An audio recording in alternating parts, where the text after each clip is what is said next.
Hello everybody and welcome back to World Talks here on TVP World. My name's Don Arleth. And now here to discuss the matter of rising tensions between Israel and Turkey in great detail are Konrad Zasztowt from the Faculty of Oriental Studies at Warsaw's University and Eoin McNamara, Research Fellow of Finnish Institute of International Affairs. Hello to you both. Oh, sorry, I didn't see you here in the studio, just on screen. Hello to you both, and thank you very much for joining me today. Now, Konrad, let's start with you. Concerning these recent threats made by President Erdogan, again, like we were saying in the introduction, do you believe that this is something that needs to be considered, possible intervention by Turkey in Israel? Or is this just some kind of bellicose rhetoric? No, obviously I cannot imagine direct or any military intervention, Turkish intervention in Israel at this moment. But in fact, it's a very serious rhetoric. It's a serious bellicose rhetoric, and we had many of such strong words from President Erdogan in the years before, especially in 2010, after the incident with so-called Gaza flotilla, so the Turkish ships which were trying to bring some Turkish aid to Gaza, which was under the blockade like 14 years ago. And later there were many crises between Israel and Turkey, so it's not something new. But what is new? It's the level and the wordings which we heard for the first time. So like Erdogan is ready to involve its troops and to use its troops in the region. This is something new, but still I think it's more about rhetoric than something real. Now, Eoin, if Turkish President Recep Tayyip Erdogan were to use his troops like he did, quote unquote, in Libya and Karabakh, what would that mean? Well, it would obviously mean a serious escalation for security into the region. It would plunge the region into great turmoil.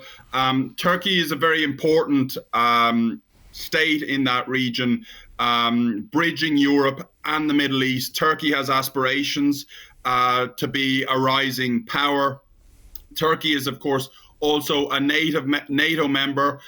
There probably wouldn't be direct implications for NATO there. That this would probably be portrayed as somewhat of a bilateral issue in the relations between Turkey, Israel, and Palestine.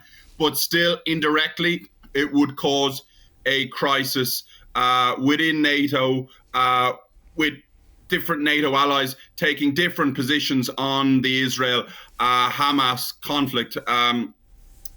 In terms of rhetoric.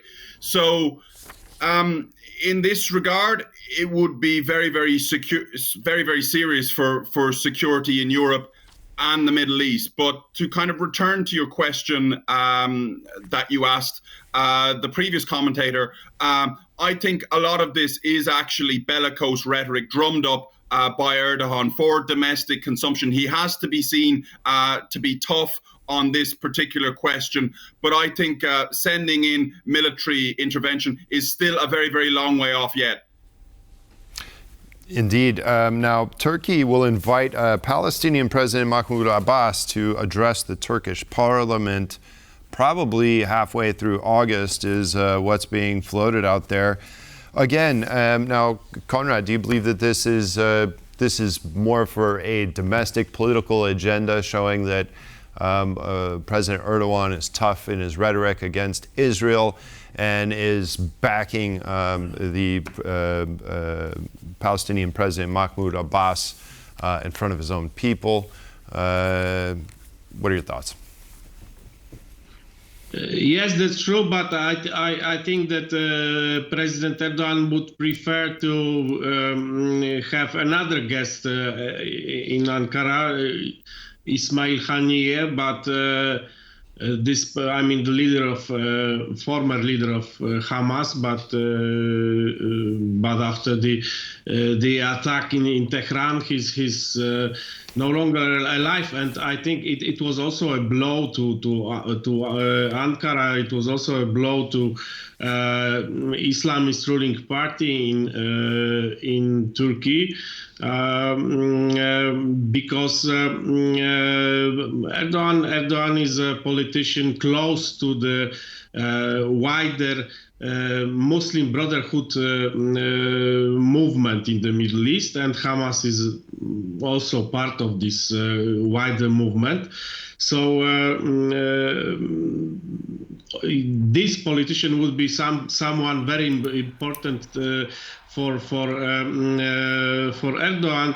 Mahmoud Abbas, of course, he's also important, but